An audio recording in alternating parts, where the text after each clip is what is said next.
Assalamualaikum warahmatullahi wabarakatuh. Perkenalkan, nama saya Yusuf dari kelas HKID dengan NIM 1120133.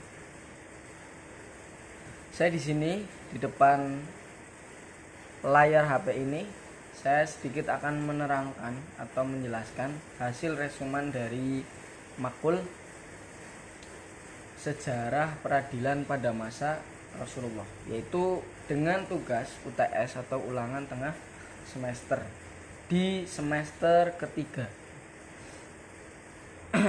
Di sini saya akan membacakan beberapa tema, yaitu yang pertama tema pada masa peradilan pada masa Rasulullah, terus Khulafaur Rasyidin, Bani Umayyah, Bani Abbasiyah, dan Turki Utsmani. Di sini saya akan sedikit menjelaskan, walaupun pada dasarnya semua penjelasan yang lebih konkretnya adalah ketika kita belajar dengan sungguh-sungguh dan membaca buku dari referensi buku lainnya seperti itu. Di sini saya akan membacakan sejarah peradilan pada masa Rasulullah. Penetapan hukum pada masa Rasulullah itu selama 22 tahun dengan perincian yang pertama pada fase Makkiyah, atau yaitu selama 13 tahun dari masa kerasulan hijrah atau pada Rasul hijrah. Itu diawali dari situ. Kondisi umat pada masa ini atau pada masa ini masih lemah dalam keimanannya, baik dari segi kuantitas maupun kekuatan. Berbagai tekanan penindasan terjadi sehingga belum memungkinkan untuk melaksanakan berbagai ketentuan agama, terutama pada masalah peradilan. Itu fase yang pertama. Fase yang kedua yaitu masuki fase pada Madaniyah. Fase ini dari hijrahnya sampai wafatnya Rasulullah. Berbeda dengan fase di Mekah atau Makkiyah, kondisi Madinah relatif stabil karena di sana banyak yang menyambut dan benar-benar antusias dengan kedatangan Rasulullah. Dijadikannya sebagai pemimpin oleh masyarakat pada waktu itu, masyarakat Madinah, baik Islam maupun non-Islam, itu yang dijadikan pemimpin pada saat itu adalah Rasulullah sendiri, Nabi Muhammad SAW, sehingga sangat memungkinkan untuk melaksanakan berbagai ibadah atau ketentuan agama dan tuntutan syariah yang telah diturunkan oleh Allah Subhanahu wa Ta'ala. Ketika terjadi permasalahan di masyarakat tersebut, semuanya balik lagi kepada Rasulullah, entah itu permasalahan dalam agama maupun dalam fikihnya atau dalam ibadahnya bahasanya ya. Dan beliau menyelesaikan semua permasalahannya berdasarkan apa yang telah diwahyukan dari Allah kepada Nabi Muhammad SAW. Sumber hukum pada masa ini yaitu hanya dua, yaitu Al-Quran dan ijtihadnya Rasulullah, atau pada masa sekarang itu kita sebut kita sebut hadis seperti itu. Jadi lanjut. Karena terjadi perselisihan,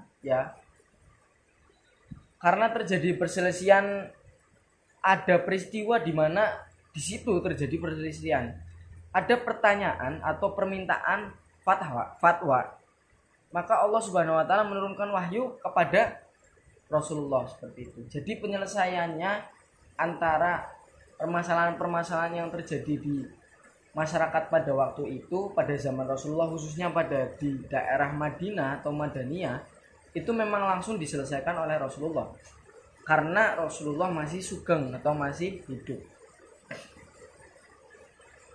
Lanjut, adapun yang berasal dari sumber kedua yaitu hukum-hukum yang bersifat ijtihadiyah. Ijtihadiyah ini yang benar-benar dicari jawaban benarnya atau jawaban betulnya itu oleh Rasulullah seperti itu. Melalui pengilhaman yang diberikan oleh Allah Subhanahu wa Ta'ala kepada Rasulullah. Rasulullah SAW, Allahumma sholli alaihi, tidak mempunyai otoritas di dalamnya, melainkan hanya pengungkapan saja baginya dalam bentuk sabda atau perbuatan. Atau biasa kita sebut itu sabda itu qauliyah, sedangkan perbuatan itu fi'liyah. Rasulullah adalah hakim pada masanya, di mana bila saat ada perkara suatu hal dari umatnya tersebut, itu Rasulullah yang langsung menyelesaikan seperti itu. Dengan berdasarkan wahyu turunnya wahyu dari Allah kepada Rasulullah. Lah, lanjut kepada pembahasan yang kedua, yaitu pada masa peradilan pada masa Khulafaur Rasyidin.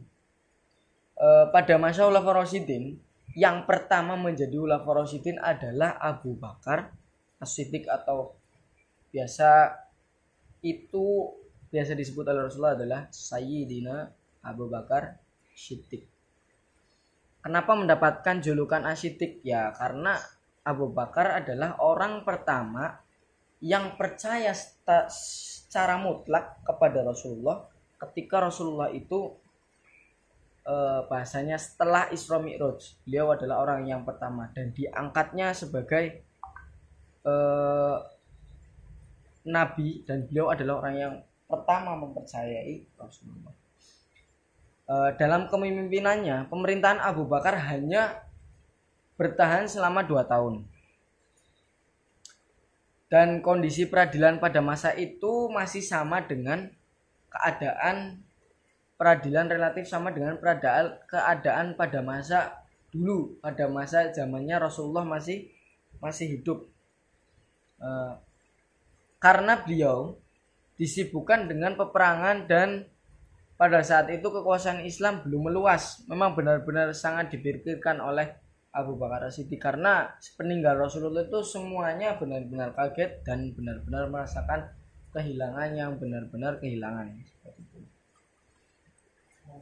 Jabatan hakim dipegang khalifah, jadi sepenuhnya dipegang oleh khalifah, yaitu Abu Bakar As-Siddiq. Riwayat lain dikatakan jabatan hakim diserahkan kepada Umar bin Khattab. Dan pada masa beliau sedikit perkara yang muncul. Ini pada kepemimpinan Abu Bakar As-Siddiq. Lanjut kepada Khulafaur Rasyidin yang kedua, yaitu Umar bin Khattab. Umar menjadi khalifah selama 10 tahun lamanya, yaitu pada tahun 634 sampai 644 Masehi. Pada masa beliau memegang kekuasaan, Islam meluas. Tugas pemerintahan beragam. Khalifah membatasi wewenang hakim, khususnya penyelesaian sengketa harta benda atau perdata, sementara perkara pidana terkait hukum qisas ditangani oleh khalifah dan penguasa daerah. Pengangkatan qadhi awalnya oleh khalifah, namun pada akhirnya menunjuk gubernur untuk mengangkat qadhi yang belum ditunjuk khalifah. Jadi pada masa Abu Bakar masih mengikuti Rasulullah, namun pada masanya Umar bin Khattab itu diubah sedikit agar bahasanya apa? Bahasanya itu agar tidak monoton seperti rasanya seperti masih ada Rasulullah seperti itu. Akhirnya diubahlah sedikit demi sedikit, seperti pengangkatan qadhi dan penanganan tentang qisas itu yang menangani dari khalifah, namun akhirnya pengangkatan qadhi ini awalnya dari khalifah namun diberikan kepada gubernur, biar gubernur yang menunjuk qadhi di setiap tempatnya masing-masing. Nah, terus lanjut. Hakim memutuskan perkara dengan menunjuk Al-Quran dan Sunnah. Jika keduanya tidak ada, mereka bertanya pada fuqaha atau mujahidin. Fuqaha dan mujahidin di sini adalah orang-orang yang memang sudah mempelajari ilmu-ilmu yang disabdakan oleh Rasulullah dan dicontohkan oleh Rasulullah. dengan ijtihad kolektif untuk permasalahan yang berhubungan dengan prinsip dasar bagi jamaah, dan ijtihad individu jika masalah khusus individu.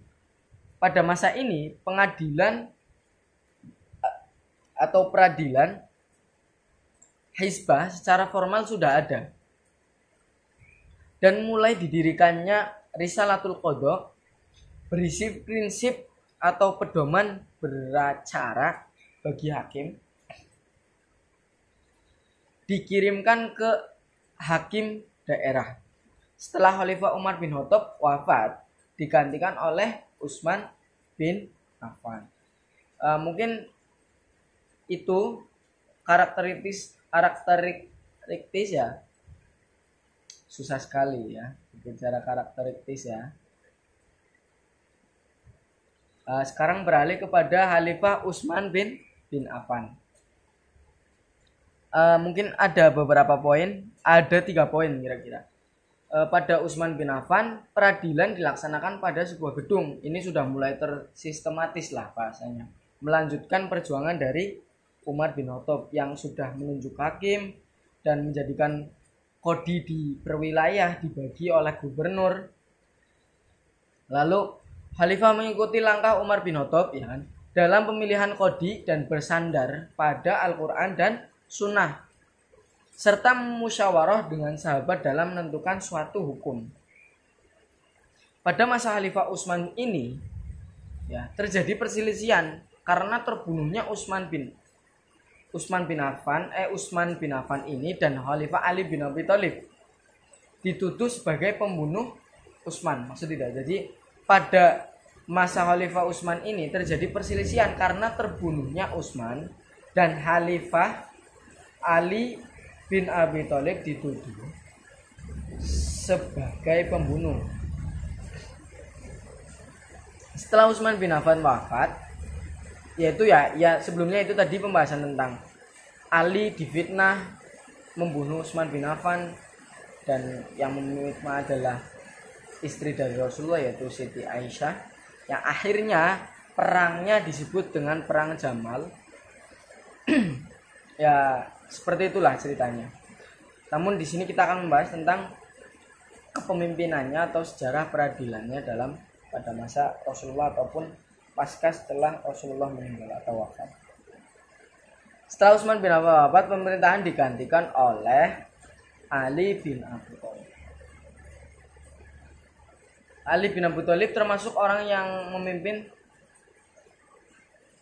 mengikuti langkah khalifah sebelumnya, yaitu Khalifah Utsman bin Affan. Tidak terjadi banyak perubahan karena pada masa ini umat Islam terjadi perpecahan antara kubu Ali dan kubu Utsman. Ini masuk setelah 4 khalifah ini sudah memimpin, masuklah kepada kepemimpinan Bani Umayyah. Bani Umayyah berdiri sejak runtuhnya Khalifah Ali bin Abi Thalib. Muawiyah berhasil merebut kekuasaan yang tadinya dipimpin Ali bin Abi Thalib pada tahun 661 Masehi. Kemudian Muawiyah memproklamirkan atau mengumumkan bahwa dirinya sebagai khalifah, pemerintahan Islam yang sah.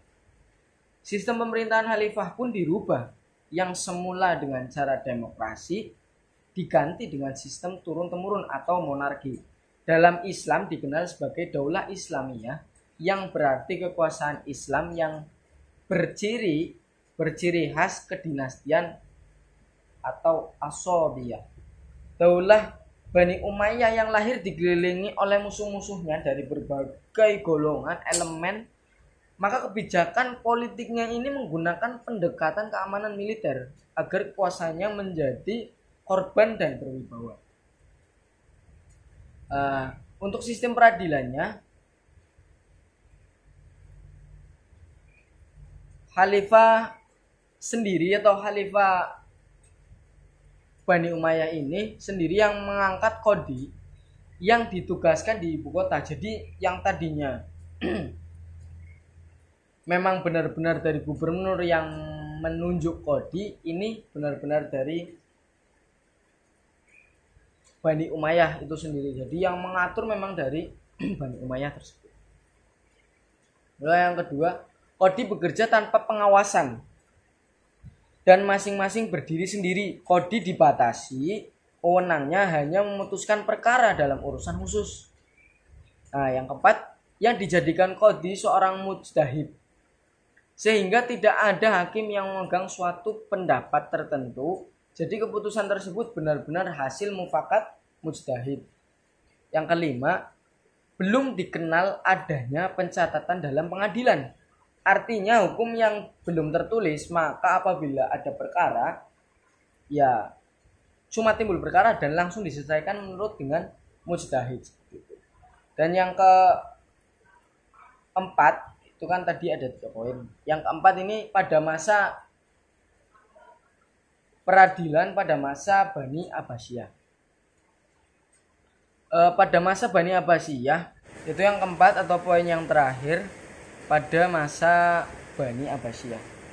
Bani Abbasiyah memiliki periode sasi pada pemerintahannya.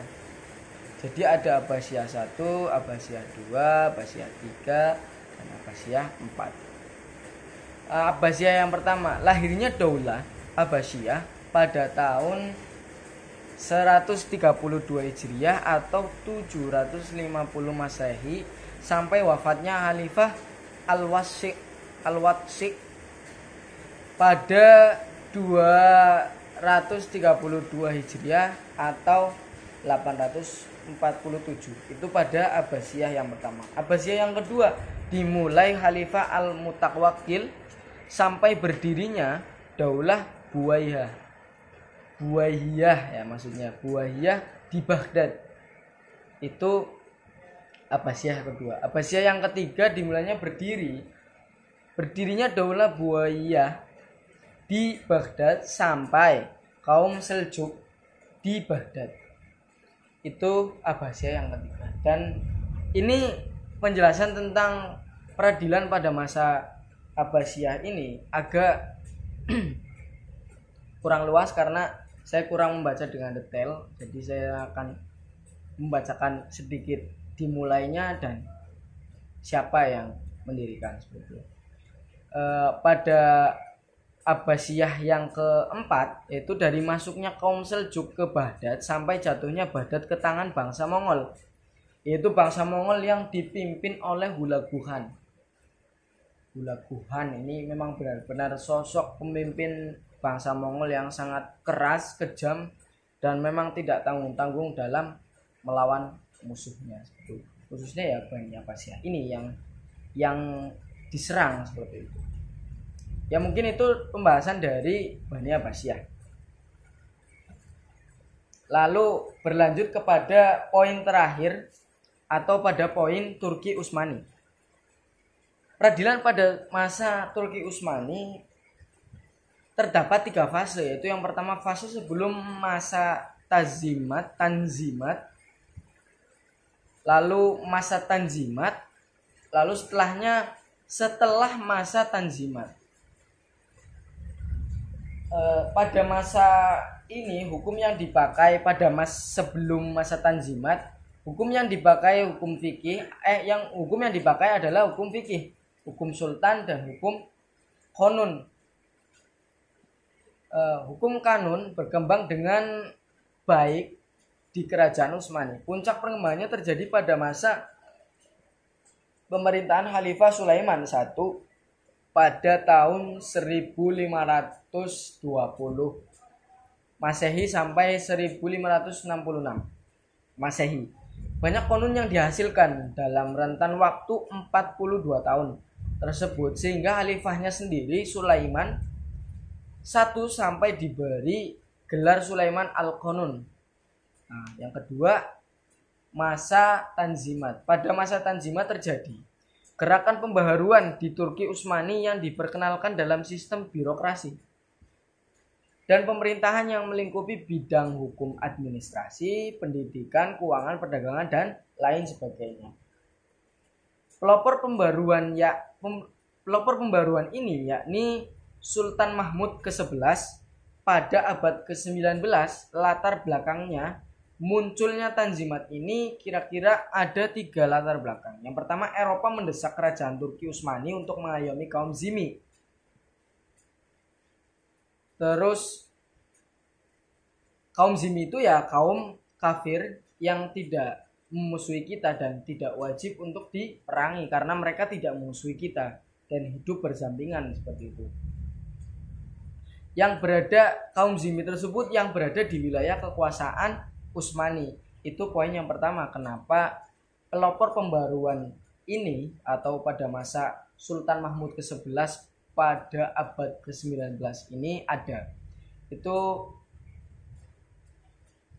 latar belakangnya muncul Tanzimat ini. Yang kedua yaitu yang kedua pemberlakuan hukum fikih bagi orang Eropa yang berada di wilayah Utsmani dengan hukum mati jika murtad.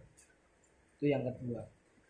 Terdengar kejam, cuman itu adalah faktor yang membuat munculnya pembaruan ini. Yang ketiga itu munculnya tokoh-tokoh Tanzimat yang berupaya membatasi kekuasaan sultan yang absolut, yang pasti.